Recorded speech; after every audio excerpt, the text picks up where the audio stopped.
part farthest away from the road was built first. Off the back of that is the summer kitchen. All Amish homes have two kitchens. That's where Mom goes to cook, and that's where Mom goes to can and preserve. The family grew, they added on, they added on.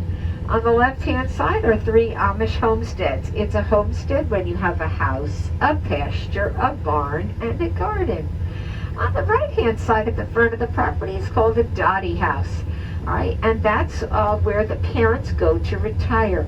When they're ready to retire, they build a dotty house, and they give the farm to the youngest son, and they remain on the property. There's no such thing as nursing home or hospice for elderly Amish. Now, normally we cross that bridge, but the state of Pennsylvania has decided that they're going to do construction on every bridge at the same time. But to your right, you can see the historic Herz Mill. All right, so that was built by the descendants of Hans Herr. He was one of the first settlers to come to Lancaster County in 1719. We actually still have his house. It's about 10 minutes from here. It's in the original state, exactly as it was, pretty much from when he lived here in 1719. Now on the left is a little Amish property. It's a little farmette. They've got their laundry out. They've got their propane tank. They're working on their garden in the back. All right, and you can see that that was Amish, but this is all English. They've got English neighbors. And here's Amish on the right-hand side. Now that's those are the goats. They're a little bit bigger. And this again is Amish. This again is Amish. All right, so the descendants of Hans Herr made important contributions here in Lancaster County. They cleared the land, they built roads and mills, and so the descendants, it's like 14 generations later, still live here, and there is I don't know what generation he is, but he's the current Hans Herr, and he lives here in Lancaster County. All right, some things about our farmland.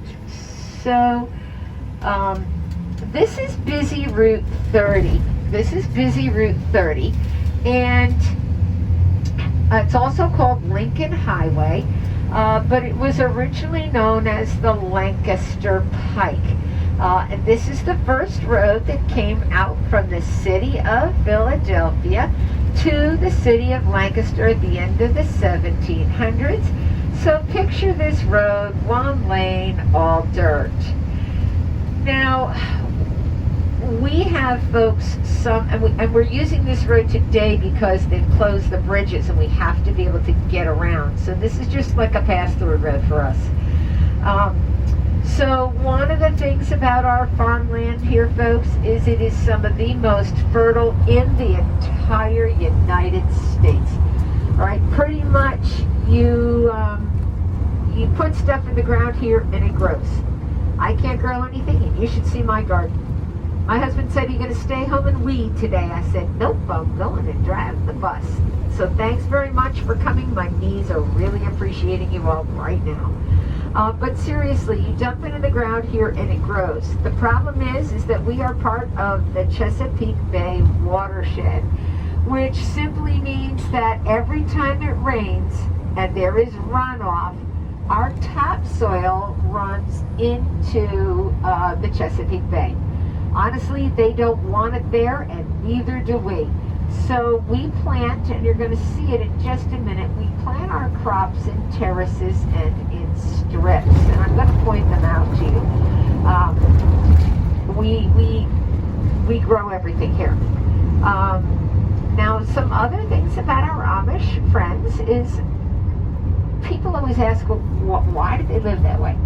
Well, there are two guiding principles for Amish that drive every decision that they make. First, it's all about face-to-face communication with friends and family. All right?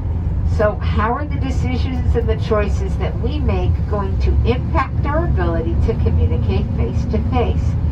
And what they're really talking about is the use of technology in the 21st century, primarily the phone. Because we know the phone impacts people's ability to talk to one another in person. The second guiding principle, and just as equally as important, is how would God feel about this? Okay, would God want us to have it?